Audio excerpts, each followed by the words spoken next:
করবে, মৃত্যুকে তারা ভয় করবে। এ যুবকেরা, তরুণেরা, বাপেরা, আজ আমাদের অন্তর থেকে আল্লাহর ভয় উঠে গেছে।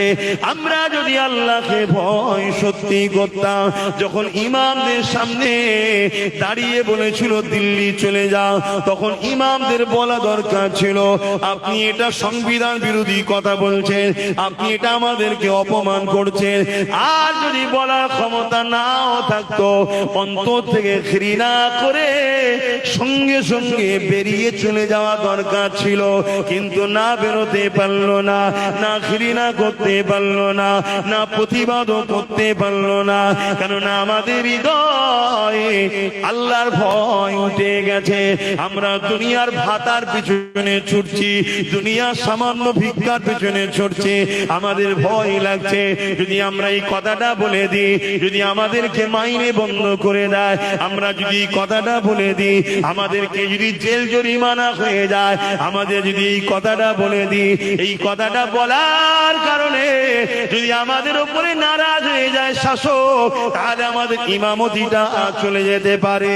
এ যুবকেরা, বাপেরা, মায়েরা, যে সমাজের নেতৃত্ব যারা দেয়, যে ধর্মের লিডার যারা আলেম ওলামা, তাদের যদি দুনিয়া দাঁড়িয়ে এতটা হয়ে যায়, তাহলে সাধারণ মুসলমানের অবস্থা কোথায়? ওয়াজ করবো না থাকবে? কি গো বলবেন তো? কষ্ট হচ্ছে না? কিন্তু সময় তো নেই, আর নামাজ পড়তে হবে।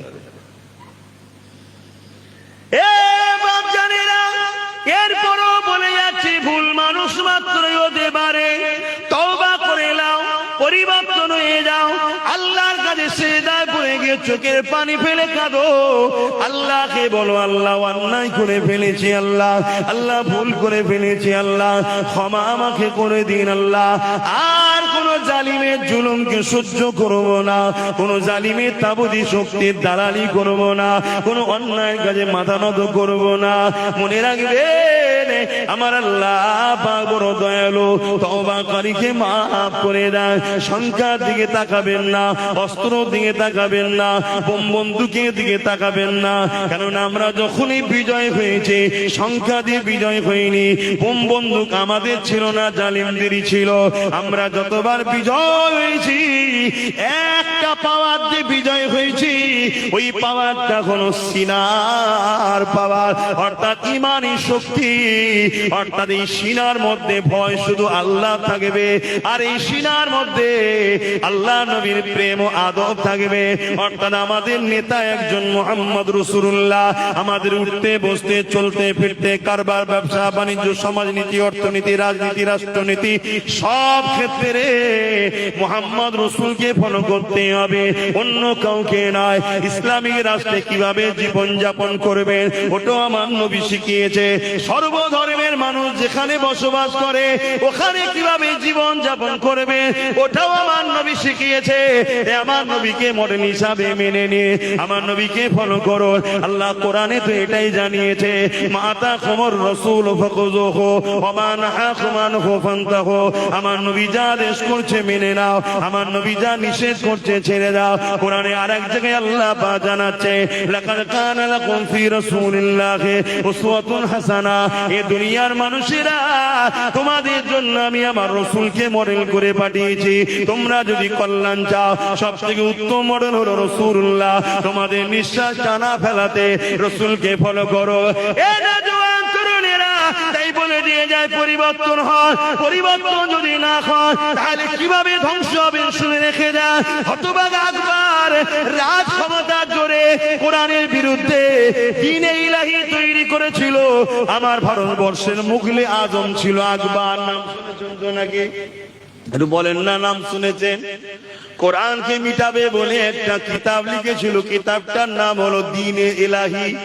কে লিখেছিল? প্যান্ট শার্ট পরা দাড়ি চাচা গুলো। আমার কথা বলবেন না? লজ্জা লাগছে? আলেম বলতে কষ্ট হচ্ছে? আল্লাহ নবী বলেছে আলেম দুই ধরনের, একটা খায়রুল উলামা, একটা শাররুল উলামা। খায়রুল উলামা কারা? ভালো উলামা কারা? যারা মুখ খুলবে আল্লাহ ও রাসূলের জন্য। জোরে বলুন সুবহানাল্লাহ। যারা মুখ খুলবে দুনিয়ার কাউকে ভয় করে না, আল্লাহ রসুলের জন্য মুখ খুলবে।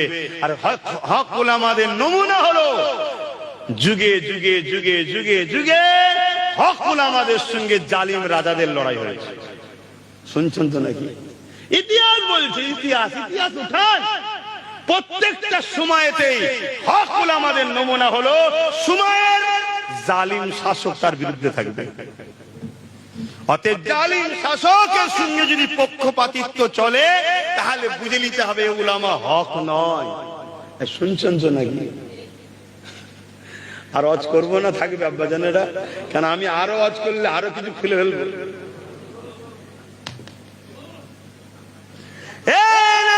তরুণেরা, বাবেরা, এ নবী পাকের প্রেমিকেরা, হতভাগা আকবর রাজ ক্ষমতা জোরে অর্থ দিল, ওই অর্থ দিয়ে একটা কিতাব লিখিয়ে দিল। উলামারা কিতাব লিখতে শুরু করলো।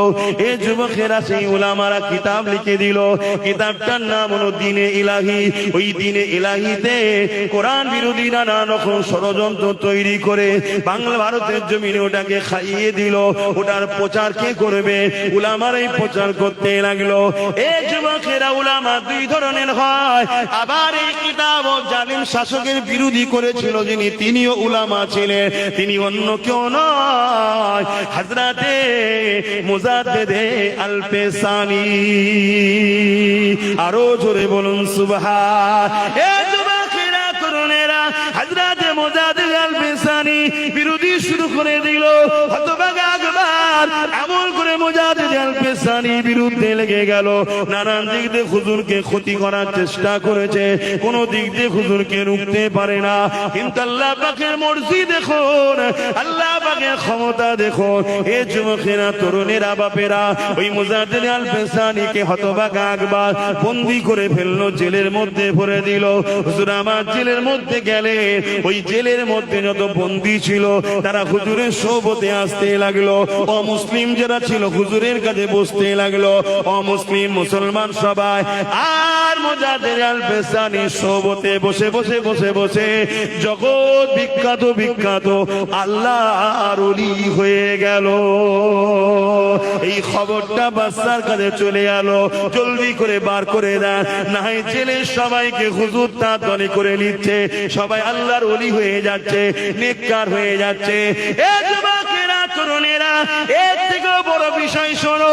হতভাগা আকবর মুজাদ্দেদ আল পেসানির বিরোধী লেগেছিল, কিন্তু এমন করে বাদশা আলমগীর নাম শুনেছেন, তিনি মুজাদ্দেদ আল পেসানির হাতে হাত দিয়ে বায়াত মুরিদ হয়ে গেলে।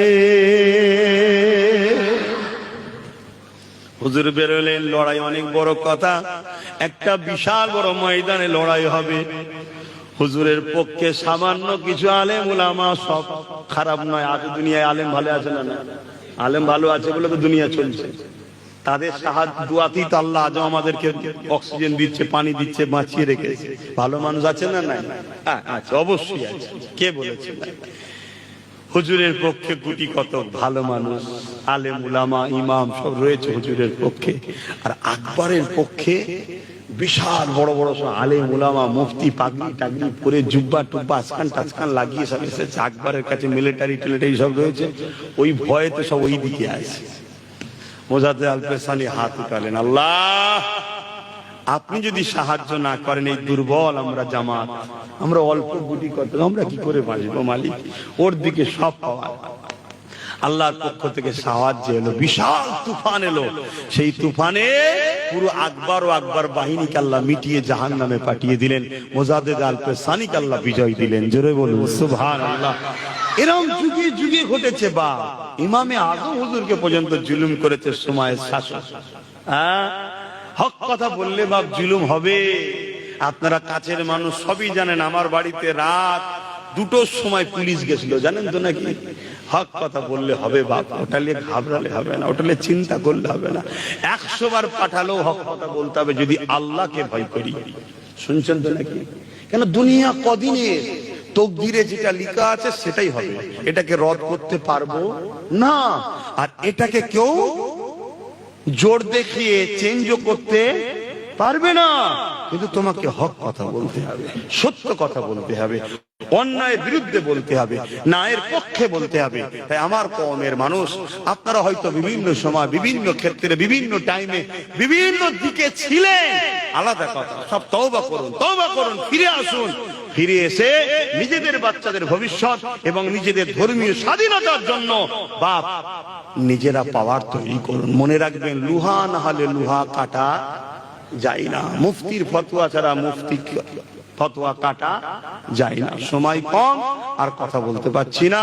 আসুন, সংখ্যা বেশি হওয়া মানে হক নয়, হক আল্লাহ ও রসুলের পক্ষে যারা, তারা আসেন একটু সালাম দিয়া নবী সালাম।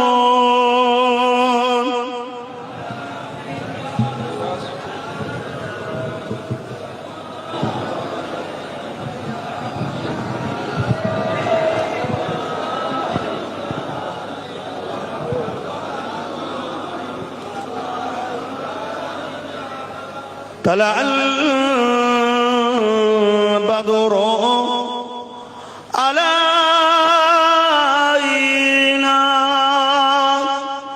من شنيات الوداع وجب الشكر علينا ما دعا لله أحداء يا نبي سلام يا رسول يا حبيب سلام।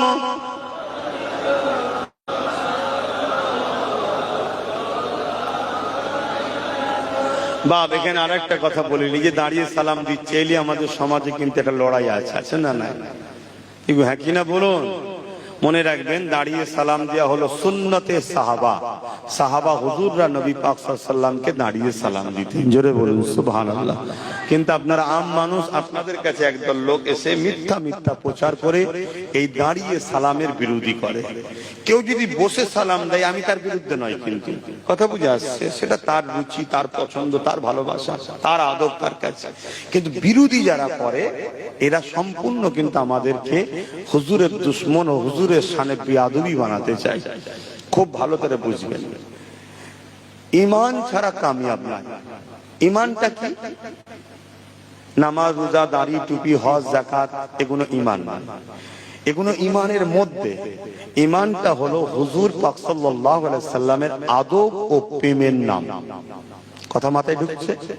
এবারে আদব ও প্রেম আছে, অর্থাৎ আপনি ঈমান এনেছেন, এবার নামাজ পড়ছেন, রোজা রাখছেন, হজ করছেন, যাকাত দিচ্ছেন, নফল ইবাদত, যে যত বেশি করবে সে জান্নাতে তত বেশি তারাক্কি, কামিয়াবি বেশি, আল্লাহ তাকে উঁচু মাকাম দেবে। জোরে বলুন সুবহানাল্লাহ। কিন্তু ঈমান ছাড়া নাজাত নাই। সে দাড়িওয়ালা হোক, টুপিওয়ালা হোক, নামাজি হোক, রোজাদার হোক, হাজি হোক, ঈমান যদি না থাকে সে চির জাহান্নামী, ঢুকবে আর বেরোবে না। ঈমান আছে, কেউ 100% ইবাদত করেছে, কেউ 80% করেছে, কেউ আবার 10% করেছে, বাকি গুনাহ করেছে। আল্লাহ চাইলে 10% কে কিয়ামত দিন মাফও করতে পারেন। যদি না করেন, ও জাহান্নামে যাবে, 90% গুনাহ ওর মাফ হয়ে যাবে, ঈমান থাকার জন্য জান্নাতে যাবে। জোরে বলুন সুবহানাল্লাহ। কিন্তু একজন 100% আমল করেছে কিন্তু ঈমান নেই, ও জাহান্নামে ঢুকবে আর বেরো। শুনছেন? তো এই ঈমানটা আমাদের লুটা হচ্ছে কেন? এই ঈমানটা লুটা হচ্ছে একটাই কারণে, এই যে আমরা ভয় খেচ্ছি না, এই যে দুর্বল, এটা ঈমানের জন্যই তো। সাহাবা হুজুররা ভয় খেতেন না কেন? ঈমান মজবুত ছিল। আমার গরিবের নওয়াজ একা এসেছেন, ভয় খেতেন না কেন? ঈমান মজবুত ছিল। তা আমাদের ঈমানকে দুর্বল করানো হচ্ছে। কারা করছে? ইসলামের দুশমন শাসকরা। কেন? তারা আমাদেরকে মিটাতে চায়, আমাদেরকে লুটতে চায়, আমাদেরকে খতম করতে চায়। তারা কোনো দিন আমাদেরকে খতম করতে পারবে না যদি আমাদের সিনাতে হুজুরের প্রেম ও আদব থাকে। তাই তারা কি করছে? কোটি কোটি টাকা খরচ করে ছদ্মবেশী আলেম, ছদ্মবেশী মুফতি, ছদ্মবেশী মৌলানা, তারা আমাদের সমাজে এসে নামাজের কথা, রোজার কথা, দাড়ির কথা, কথা, হজের কথা, মসজিদ, মাদ্রাসা, কবর, সব কিছুতে 1 নম্বরে। শুধু হুজুরের প্রেম ও আদবের বেলায় নাক ছিটকায় আর আল্লাহর ওলিদের সমালোচনা করে। কথা মাথায় ঢুকছে? কেন? এটা হলো ঈমানের ব্যাপার। একটা লোক যদি সারা জীবনও কোনো ভালো কাজ না করে, কিন্তু মরণের সময় বা সে জি লাইফে মানে যে মুহাম্মদ সাল্লাল্লাহু আলাইহি ওয়াসাল্লাম আল্লাহর প্রেরিত রাসূল এবং আল্লাহ আমার এক, এই ঈমানটা সে এনেছে, আদব করে, মহব্বত করে, ও একদিন না একদিন হাজার হাজার হাজার হাজার বছর জেল জাহান্নাম খেতে হলো, একদিন না একদিন এই সামান্য ঈমানটার জন্য ও জান্নাত যাবেই। জোরে বলুন সুবহানাল্লাহ। তাহলে ঈমানের মূল্য কতটা বুঝছেন? আর ঈমান না থাকার দরুন আজকে আমরা এত হওয়ার পরও আমরা যাকে টিকিয়ে রেখেছি সে আমাদেরকে হুমকি দিচ্ছে, আমাদের ঈমান দুর্বল হওয়ার জন্য সে আমাদেরকে হুমকি দিচ্ছে। হুমকি একটা বলার মধ্যে তারতম্য থাকতে পারে যে ঠিক আছে এখন পরিস্থিতি খারাপ, তোমরা ঠিক আছে আন্দোলন করবে, শান্তিপ্রিয় করবে, যেন কোনো গন্ডগোল না হয়, হ্যাঁ, বিশৃঙ্খলা না হয়, এগুলো এটা আলাদা কথা। হুমকি কেন? সে জানে যে মুসলমান আছে 3.5-4 কোটি কম বেশি, ঈমানদার কই? ঈমানদার কই? খারাপ লেবেন কি জানি না। ঈমানদার মুসলমান আর বেঈমান মুসলমান। বেঈমান মুসলমান হলো গলায় বেল দিয়া পোষা কুকুর, আর ঈমানদার মুসলমান হলো একটা মঈনুদ্দিন আজমিরি হলেই যথেষ্ট। জোরে বলুন সুবহানাল্লাহ। কষ্ট দিলাম নেই কাউকে, হাকিকাতটা বলছি। এবারে ঈমানের মধ্যে কোয়ালিটি আছে, কেউ একেবারে বেঈমান, কেউ আবার ঈমানের কোয়ালিটি আছে। কারো ঈমান দুর্বল, কারো ঈমান আর একটু দুর্বল। কথা বুঝে আসছে? কিন্তু যার মধ্যে অন্যায়ের প্রতিবাদ নেই, অন্যায়কে সাপোর্ট করে, আল্লাহ রসুল বলছে সেই ঈমানদার নয়। তাহলে সামনে দিন যারা আমাদেরকে দিল্লি যেতে বলেছে, তাদেরকে আমাদেরও দিল্লি যাওয়ার কথাই বলতে হবে তো নাকি? আর না সাপোর্ট করতে হবে? যদি কেউ সাপোর্ট করে, ধরুন, প্রমাণ কি হবে? ঈমান। জোরে বলুন না। বেঈমানের জানাজা পড়া যায়? কথা বলুন। বেঈমানকে মুসলমানের কবরস্থানে দাফন কাফন করা যায়? আমি আরো কথা বললে আরো ফতোয়া আগে যাবে, তবে একটা কথা বলছি, মানুষ মাত্র ভুল হতে পারে। যদি তার মনে হয় যে আমি এটা ভুল করেছি বলে, তার জন্য তাকে কিছু পানিশমেন্ট দিতে হবে, ঠিক তো নাকি? কথা বলছেন না? পানিশমেন্ট দিতে হবে। সেই পানিশমেন্টটা কি? সর্বপ্রথম পশ্চিম বাংলার বিধানসভায় নিন্দা বিল পাস করতে হবে। কি বিল? যে আমি এই কেন্দ্র সরকারের এই ওয়াকাফ বিরোধী, সংবিধান বিরোধী কালা কানুনকে আমি পশ্চিম বাংলা সরকার মানি না। কারা কারা আমার সঙ্গে আছো বিধানসভার মধ্যে এমএলএরা বলো। যারা যারা বলবে তারা তারা সরকারের ওই কাগজে সই করবে, তাই তো নাকি? সরকারের তো নিজেই 230টা আছে, আর আমাদের যেটা আছে সেও দেবে। কেন? মসজিদ মাদ্রাসা ছাড়তে আমরা সাপোর্ট করব, ঠিক না? বেঠিক করতে হবে, এটা ইমানি দায়িত্ব। তার সাথে আমার অন্যদিকে নীতির মত নাও থাকতে পারে, এই কথাটার উপরে আমাদেরকে এক হতে হবে। কথা বুঝে আসছে? এই বিলটা পাস করতে হবে। বিলটা পাস করিয়ে, এই নিন্দা এটা পাস করিয়ে সেই কাগজটাকে নিয়ে রাজ্য সরকারকে সুপ্রিম কোর্টে যে কেস করতে হবে যে আমার বাংলার এমএলএরা আমার বাংলার জনগণিত এমএলএ বানায়। দেখুন 90% কি 95% এমএলএ এই বিল বাংলায় চাই না। সুপ্রিম কোর্টের জজ সাহেব আমার বাংলা এটা হতে দেব না। এবং জজ সাহেবও বলেছে রাজ্যগুলোর রায় দাও। 8টা রাজ্য বলেছে আমরা হতে দেব না। আমার বাংলা কিন্তু বলছে, মুখে বলতে হতে দেবো না, হাকিকাতে কেস করেনি, মানে খবর পাঠাইনি। শুনছেন তো নাকি? এটা করা দরকার আছে না না? আপনাদের দিল কি বলে? মসজিদের স্বার্থে এটা করা দরকার আছে না না? যদি না করে তাহলে জানতে হবে আমাদেরও বলা দরকার আপনি দিল্লি যান। কথা বুঝে আসছে? 1 নম্বর। দ্বিতীয় নম্বর কথা হচ্ছে আমরা আন্দোলন করব। আমরা আন্দোলন করব গণতান্ত্রিক প্রক্রিয়ায়, শান্তিপ্রিয় আন্দোলন করব, রোড অবরোধ করে নয়। কেন? আমাদের লড়াই কোনো হিন্দুর বিরুদ্ধে নয়, কোনো খ্রিস্টান, আদিবাসী, সাঁওতাল, বাগদি কারো বিরুদ্ধে নাকি। আমাদের লড়াই কেন্দ্রের জালিম সরকারের সংবিধান বিরোধী কালা কানুনের বিরুদ্ধে লড়াই, তাই তো নাকি? তাহলে আমরা আন্দোলন করব। এই আন্দোলন রোড বন্ধ করে নয়। রোড বন্ধ করলে নিরীহ মানুষ কষ্ট পাবে। এই গরমের সময় আবার এটাও ইসলাম ইজাজত এই আন্দোলন করব আমরা, বিভিন্ন ময়দানে জমায়েত করব আর করব, সেখানে মানুষ আসবে, মানুষকে বুঝাবো, কেন্দ্র সরকারের বিরুদ্ধে কথা বলবো, তার অন্যায়ের বিরুদ্ধে কথা বলবো, সংবিধানকে বাঁচাবার পক্ষে কথা বলবো, এই কালা কানুনকে বাতিল করার কথা বলবো, তাই তো নাকি? খুব ভালো করে শুনবেন, আইন যদি হয়ে যায় কোনো জিনিস, সেটা যদি বাতিল না করা যায় 20 বছর পরে হলেও সেটাকে লাগু করবে। শুনছেন?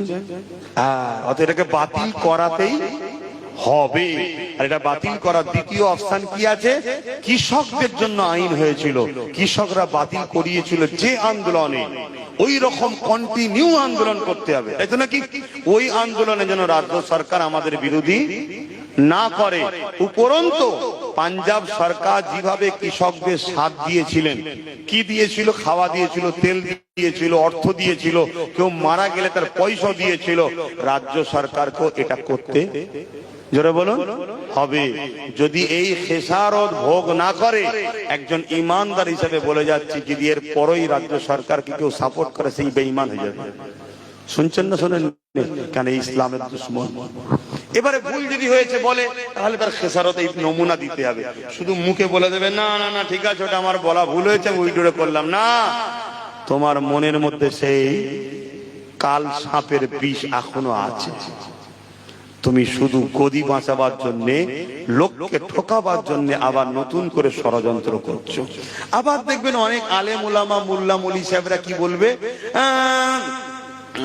এটা রাগের মাথায় হয়তো বলে ফেলেছে। ওরে শয়তান, রাগের মাথায় যদি দিয়ালে মাথা ঠুকতো জানতাম সত্যি রাগ হয়েছে, তাই তো নাকি?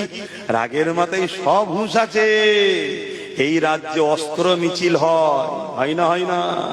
কথা বলবেন না? হ্যাঁ, কথা বলবেন না? কথা বলো।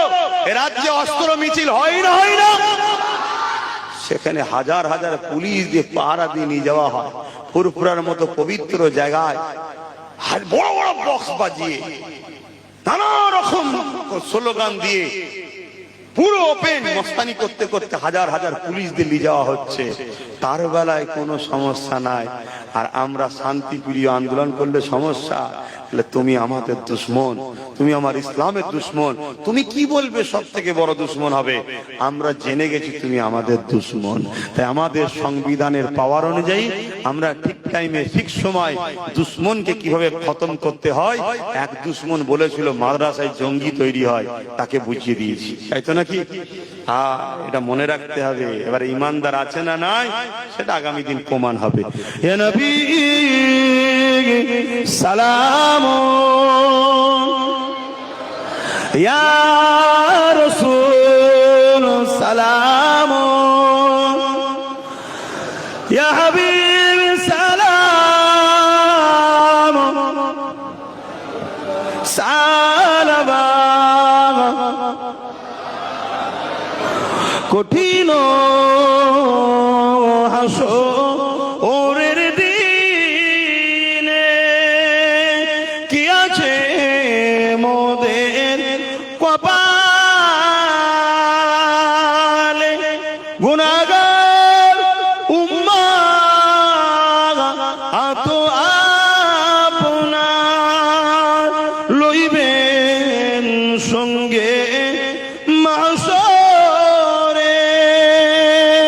নবী সালাম, ইয়া রাসূল সালাম, ইয়া হাবিব।